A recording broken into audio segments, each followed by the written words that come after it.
If you want to know how the G20 summit went for Joe Biden, well, this photo says it all.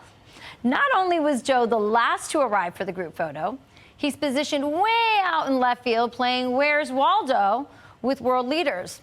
The opposite of Donald Trump, who was front and center for these pictures every single time. Trump's sole mission was putting America first and exhibiting strength on the world stage. When Trump was in charge, he didn't let anyone push us around. Instead, he did all the pushing, like the time he shoved the Prime Minister of Montenegro during a tour of the NATO headquarters in 2017. We know Joe Biden couldn't do that. He's the pushover here. His credibility is weak, and now that Trump is gone, these countries are walking all over us. Joining me now, nationally syndicated radio host and author Dana Loesch. Welcome, Dana. It's so great to have you on. Thanks. Thanks, Rachel. Good to be with you. So sometimes a picture says 1,000 words. I mean, there was Joe Biden way off to the end. I think he was next to the president of Congo. What does this tell you about Joe Biden and whether he's putting our country first?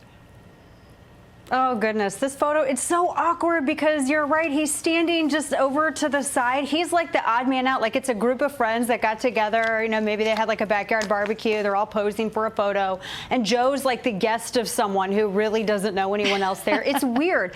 And it just seemed weak. Like his address to the summit seemed weak. The whole thing was weak. Now, I remember, Rachel, and you were just talking about this, all of the headlines about former President Trump, who really kind of like pushed his way through to the front and center, where, by the way, America should be, because not a single one of these objectives that are all dearly held by every single one of these leaders present and pictured are even in anywhere in the realm of being accomplished were it not for the participation of the United States. If there's a country that has a problem, they treat the United States like we're like Ghostbusters or something. Who are you going to call? America. We're going to call the United States to come and get us out of every single jam. So yes, and America, by the way, because the topic for the last day of discussions, as I understand it, was about climate, Rachel. So the United States, I mean, talking about the Paris Agreement, is the only country that's present and party to this that actually reduced emissions, if that's the thing that people are going for. So yeah, Joe Biden should have pushed his way right to the front and center. And if people don't like it, they can step up and do as much as America does for the rest of the world. Absolutely. It's so, you know, they're going to, as our country is facing inflation, all kinds of economic issues, you know, he's there actually trying to figure out ways to make gas and energy more expensive for us. You know, and also with Donald Trump, you bring up such a great point. You know, when he went, it wasn't just the photo op. He always came back with like, they're going to pay more money for the help that we're giving or the security that we're giving them. He was actually looking out for American people. I look at Joe Biden, he's figuring out ways for us to pay more.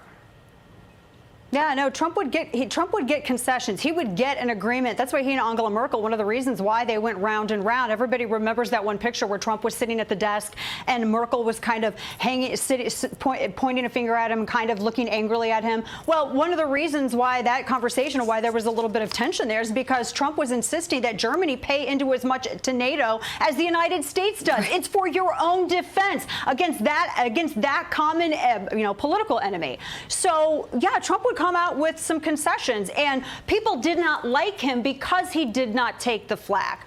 Whereas Biden is apologizing for us leaving the Paris Agreement, which was essentially an unconstitutional treaty binding every of the 50 states. So it's insane. So yeah, he should have been front and center, but he's too weak. Somebody should have let him there.